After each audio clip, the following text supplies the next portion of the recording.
नमस्कार, प्रभा साक्षी देख रहे हैं आप। आपके साथ मैं हूं अंकित सिंह। कार्यक्रम है चाय पर समीक्षा और हमेशा की तरह इस कार्यक्रम में मौजूद हैं प्रभा साक्षी के संपादक नीरज कुमार दुबे जी। सर, आपका बहुत स्वागत है। धन्यवाद अंकित जी।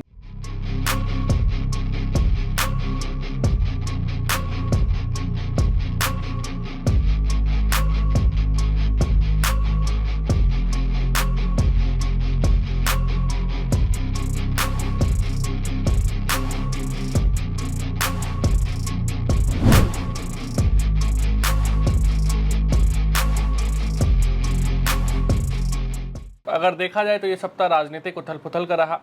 झारखंड में हमने देखा किस तरीके से क्रॉस वोटिंग हो गई, कर्नाटक में देखा किस तरीके से क्रॉस वोटिंग हो गई। इसके अलावा शिवसेना के टूटने की संभावनाएं, शिवसेना यूबीटी के टूटने की संभावनाएं भी अपने चरम पर रहे। सांसदों ने स्पीकर से मुलाकात भी कर ली है। उधर टीएमसी की पेशी स्पीकर के सामने हो रही है। असली टीएमसी कौन, इसको लेकर एक अलग लड़ाई है। और इसी सप्ताह हमने नई पार्टी का भी एक नाम सुना जी। साथ ही साथ अगर हम आपको बताएं कि इस सप्ताह कुछ और भी चीज़ें रहीं। अखिलेश यादव के सांसदों के टूटने की भी कहानी इसी सप्ताह आ गई और एनसीपी की भी बैठक हो रही है जो शरद पवार के नेतृत्व वाली है जी। तो हम शुरुआत करते हैं कि राजनीतिक तौर पर देखा जाए तो ये पार्टियों का टूटना, मिलना और वर्तमान परिस्थिति में जब सरकार का एक बिल गिर गया हुआ था जी, नंबर्स नहीं होने की वजह से जी, उसको आप कैसे देखते हैं?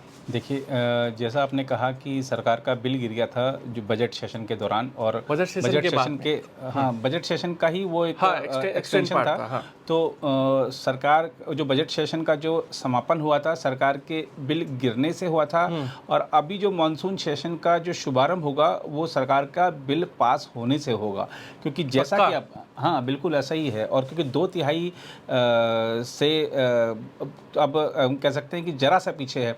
थोड़ा सा राज्यसभा में शायद 12-13 का अंतर रह गया है, बाकी लगभग लोकसभा में हो चुका है। क्योंकि जो बिल में कुछ संशोधन किए गए हैं, मुझे ऐसा नहीं लगता कि शायद बहुत ज़्यादा संशोधन किए गए होंगे, लेकिन डीएमके की क्योंकि मांग थी कि वे हमने उस बिल का विरोध किया था तो उसमें कुछ संशोधन किया जाना चाहिए, ऐसा हमारे सूत्र बताते हैं। तो कुछ संशोधन किए गए हैं। हो सकता है कि कुछ कॉमा हटा दिए गए हों, हो सकता है कि कोई पैरा है उसको तोड़ के 2 पैरा बना दिया गया हो, या थोड़ा सा फॉर्मेटिंग में हो सकता है चेंज किया हो, लेकिन बिल में चेंज है। चेंज क्या है वो तो जब बिल पेश होगा तब पता चलेगा। लेकिन ये सब इसलिए किया गया क्योंकि डीएमके भी साथ में आ जाए। और जिस तरीके से हमने देखा कि राहुल गांधी के जन्मदिन पर स्टालिन ने जो बधाई दी, माई ब्रदर इस बार स्किप कर दिया उन्होंने, तो वो साफ संकेत दे दिया कि कांग्रेस के साथ उनके संबंध बिगड़ चुके हैं। लेकिन राहुल गांधी ने राहुल गांधी न्यूट्रल करने की कोशिश की है, लेकिन ऐसा होगा नहीं अगर आप डीएमके के नेताओं के बयान सुने थे, क्योंकि वहाँ पर वो उसकी मुख्य प्रतिद्वंदी के साथ जाकर उन्होंने सरकार में शामिल हो गए हैं वो। तो ये बात उनको चुभ रही है। और वो बिल्कुल उन्होंने अभी उनका जो मुखपत्र है उसमें भी जिस तरीके से कांग्रेस की जो दोमुही राजनीति है, जो उसका दोहरापन है, उसको लेकर उन्होंने काफ़ी कुछ लिखा भी है अपने मुखपत्र में डीएमके ने।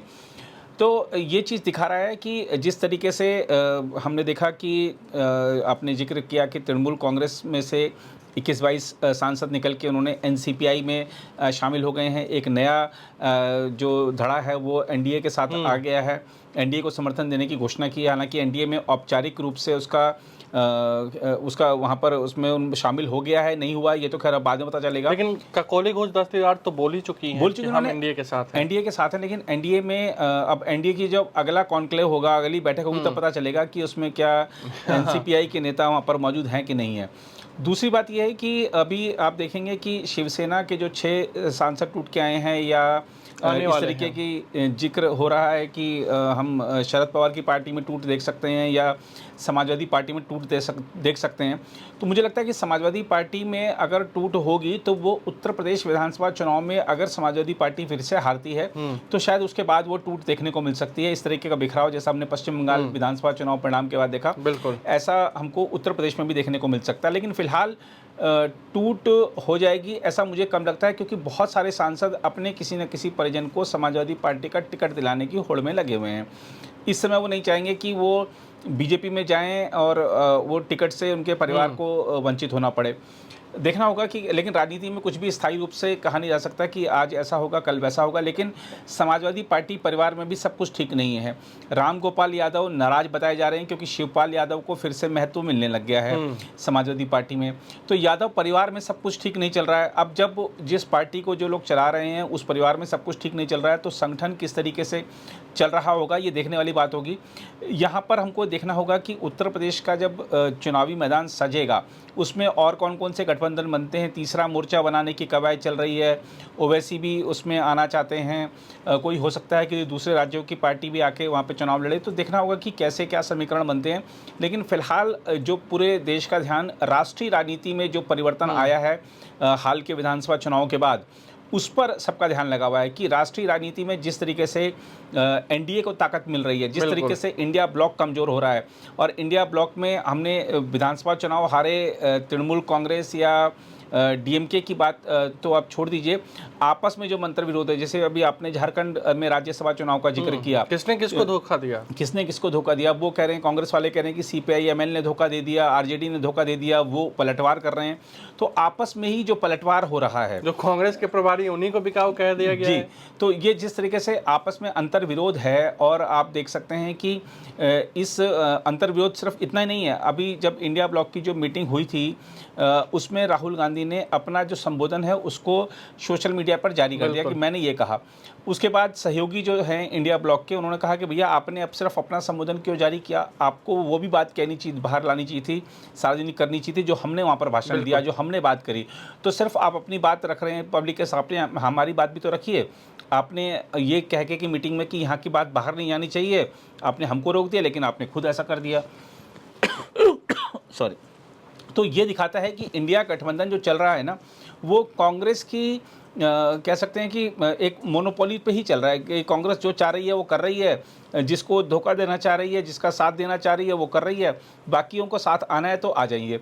बहुत सारे जो दल हम इस तरीके की खबरें आई कि जिस तरीके से पार्टियों में बिखराव हो रहा है, तो क्या एनडीए को जवाब देने के लिए ममता बनर्जी, वाईएसआर रेड्डी और जगन मोहन रेड्डी और ये शरद पवार की पार्टी क्या कांग्रेस में विलय कर लें? लेकिन अगर ये कांग्रेस में विलय करते हैं तो ये आत्मघाती कदम साबित होगा, क्योंकि गांधी परिवार में जो कुछ होता है, कांग्रेस में जो कुछ होता है वो गांधी परिवार जो चाहता है वही होता है।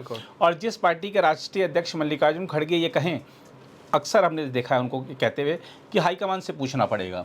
अरे तो अभी वो राज्यसभा का चुनाव उन्होंने दोबारा जीता अभी, तो उन्होंने कहा कि ये तो सब सोनिया गांधी की कृपा है। जी, तो जब राष्ट्रीय अध्यक्ष ही किसी और की कृपा पर निर्भर हो, तो वहाँ पर अगर शरद पवार या ममता बनर्जी और अगर जगन मोहन रेड्डी आ जाते हैं तो उनको फिर क्या उनका नेतृत्व स्वीकार होगा, या उनकी बात उतनी सुनी जाएगी जितना अभी वो स्वतंत्र रूप से निर्णय ले पाते हैं। और इन नेताओं का अपने अपने राज्यों में जनता से सीधा कनेक्ट है, जनाधार तो है, जनाधार जनता से सीधा कनेक्ट है। तो अब अगर वहाँ पर आप आ जाएंगे तो क्या आप उनके संगठन को फिर से खड़ा कर पाएंगे, क्योंकि उनके संगठन को आपने ही वहाँ पे ख़त्म किया। बिल्कुल। तो ये दिखाता है कि बड़ा मुश्किल राह है। और दूसरी बात ये है कि विलय करके ही एनडीए को हराया जा सकता है, ऐसा नहीं है। हमने देखा कि 2024 के लोकसभा चुनाव में इन दलों ने अपनी एक स्वतंत्र पहचान कायम रखते हुए बस एकजुटता के साथ चुनाव लड़ा था और बीजेपी को पूर्ण बहुमत हासिल करने से रोक दिया था। बिल्कुल। तो अगर ये दल अगर अपनी स्वतंत्र पहचान को मजबूत बनाए रखते हुए जनता के मुद्दों को उठाएं और जनता के मुद्दों पर चुनाव लड़ें, तो ऐसा नहीं है कि ये सिर्फ एक ही पार्टी लोकतंत्र में जीत सकती है, दूसरे को भी मौका मिलता है। ऐसा और इतिहास गवाह है हमारे चुनावी राजनीति का, तो दूसरे को भी मौका मिल सकता है। लेकिन विलय करके ही हम चुनाव जीत सकते हैं, ये शायद इन नेताओं को समझना चाहिए कि ये समझदारी नहीं होगी और स्वतंत्र पहचान कायम रखना जरूरी होगा। राहुल गांधी 56 साल के हो गए हैं, हालांकि युवा नेता हैं जी, और लेकिन अपनी गलतियों से राहुल गांधी वाली कांग्रेस कब सबक लेगी? आप देखिए ना कि मीनाक्षी नटराजन राहुल गांधी की एकदम राइट हैंड मानी जाती है और कहा जाता है कि राहुल गांधी मैक्सिमम फैसले उनसे पूछकर ही करते हैं, उनको बताकर या उनसे राय विमर्श करके लेते हैं। प्रणव झा जी और मल्लिकार्जुन खड़गे के एकदम बिल्कुल करीबी हैं। ये दो ऐसे नेता हैं जहां इन दोनों को इनकी पार्टी ने राज्यसभा चुनाव के लिए खड़ा किया, दोनों जगह से पार्टी को मुंह की खानी पड़ी है। जी, पार्टी अपने विधायकों के साथ साथ गठबंधन के सहयोगियों को भी भरोसे में क्यों नहीं ले पा रही है? जी, क्योंकि आप देखिए, आपने जैसा कहा कि आपके प्रश्न में ही उत्तर भी छिपा हुआ है। उन्होंने आपने कहा कि मल्लिकार्जुन खड़गे के करीबी प्रणव झा, आपने कहा कि राहुल गांधी के करीबी मीनाक्षी नटराजन। तो ये एक नेता के करीबी हैं, ये पूरी पार्टी के करीबी नहीं हैं। पार्टी के में जब आप एक नेता के करीबी होते हैं तो जाहिर सी बात है कि आपका व्यवहार भी थोड़ा सा बॉसिया टाइप का हो जाता है, और लोकतंत्र में ये चीज़ें स्वीकार्य होती नहीं हैं। और आप जब और ऐसे बहुत सारे वाक़ये हमने देखे हैं कि ये ऐसे नेता जिनको लगता है दूसरे पार्टी के अपनी ही पार्टी के लोगों को लगता है कि यार अगर ये वापस वहाँ पर चले गए, उस सदन के लिए चुन लिए गए, तो ये कहीं इसको और आगे ना बढ़ा दें, तो अपनी ही पार्टी के जो लोग हैं उनको पीछे खींच लेते हैं। मैं आपको एक उदाहरण देता हूँ, मुझे एकदम से ध्यान आया। अटल जी के ज़माने का वो वाक़या है, और मैं उसका प्रत्यक्षदर्शी रहा हूँ कि किस उस घटना का प्रत्यक्षदर्शी रहा हूँ, तो इसलिए मैं वो ध्यान आया। उत्तर प्रदेश की राजनीति में उठापटक का दौर चल रहा था। राम प्रकाश गुप्ता अचानक से मुख्यमंत्री बना दिए गए थे। उसी समय क्या हुआ कि अटल जी और आडवाणी जी ने बीजेपी के उस समय के जो राष्ट्रीय महासचिव थे सुनील शास्त्री, उनको भेजा कि आप विधान परिषद का चुनाव लड़िए। अब उत्तर प्रदेश में बहुत सारे नेता, लालजी टंडन, कलराज मिश्र, तमाम बड़े बड़े नेता, बड़े बड़े उत्तर प्रदेश की राजनीति के, उनको लगा कि भैया अटल जी आडवाणी जी ने भेजा है, पता लगा राम प्रकाश गुप्ता के बाद यही सीएम बन गए, हम तो बैठे रह जाएंगे।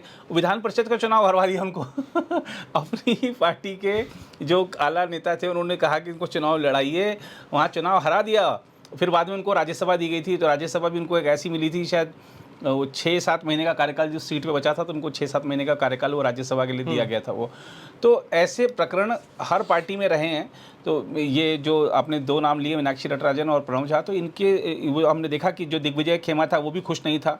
उनको पता था कि अगर ये जीत के चली गई, हालांकि अब वो जो उनका तो नामांकन ही रद्द हो गया, लेकिन खुश इसलिए नहीं थे क्योंकि उनको पता था जीत के चली गई। नामांकन रद्द करवाया गया ना, वो लिफाफा किसने किसको पकड़ाया जी, वहाँ तो तमाम तरह की चीज़ें हैं जो सामने आ रही हैं। अब सच क्या है वो तो निर्वाचन अधिकारी बता सकते हैं, उम्मीदवार बता सकता है, पार्टी के लोग बता सकते हैं, लेकिन तमाम तरह की चीज़ें हैं, साजिशें बहुत होती हैं राजनीति में।